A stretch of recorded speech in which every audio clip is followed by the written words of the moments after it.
The disappointment that this war has called forth, and the altered attitude towards death to which it, in common with other wars, forces us. When I speak of disappointment, everybody knows at once what I mean. One need not be a sentimentalist. One may realize the biological and physiological necessity of suffering in the economy of human life, and yet one may condemn the methods and the aims of war and long for its termination.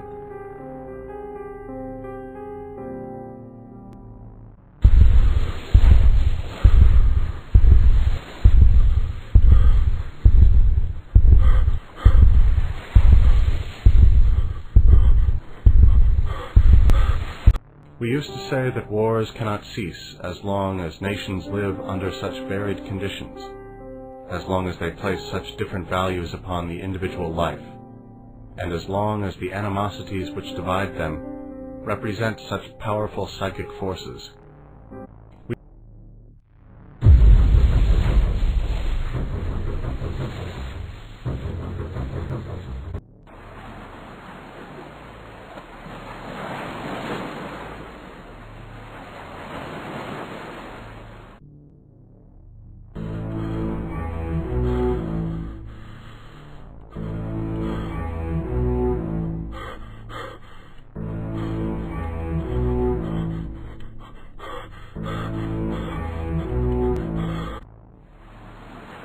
I think any little suggestion that will make it easier for him to see his way more clearly will be welcome.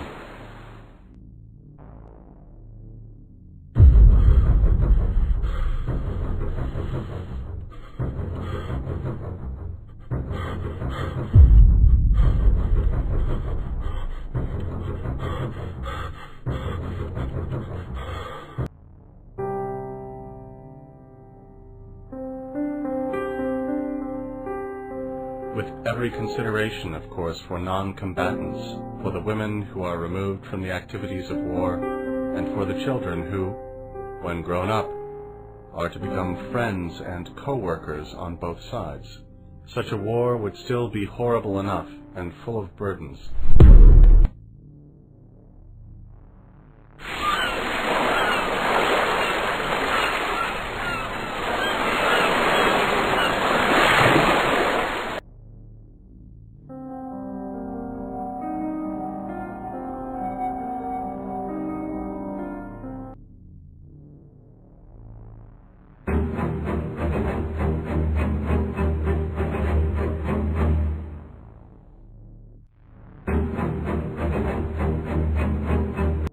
Caught in the whirlwind of these war times, it is small wonder that we ourselves become confused as to the meaning of impressions which crowd in upon us.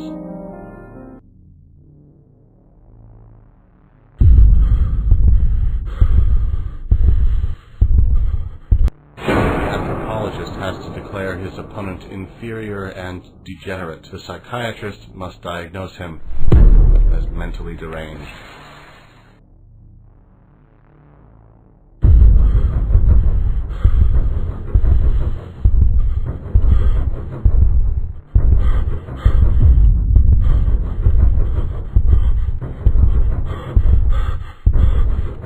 It is probable that we are affected out of all proportion by the evils of these times, and have no right to compare them with the evils of other times.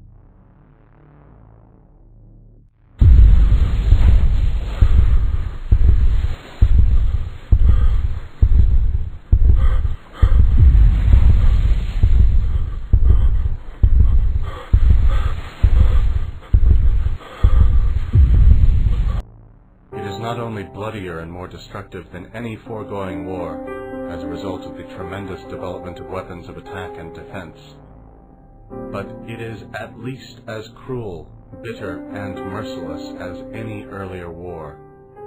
It hurls down in blind rage whatever bars its way, as though there were to be no future and no peace after it is over, and threatens to leave a bitterness which will make impossible any re-establishment of these ties for a long time to come.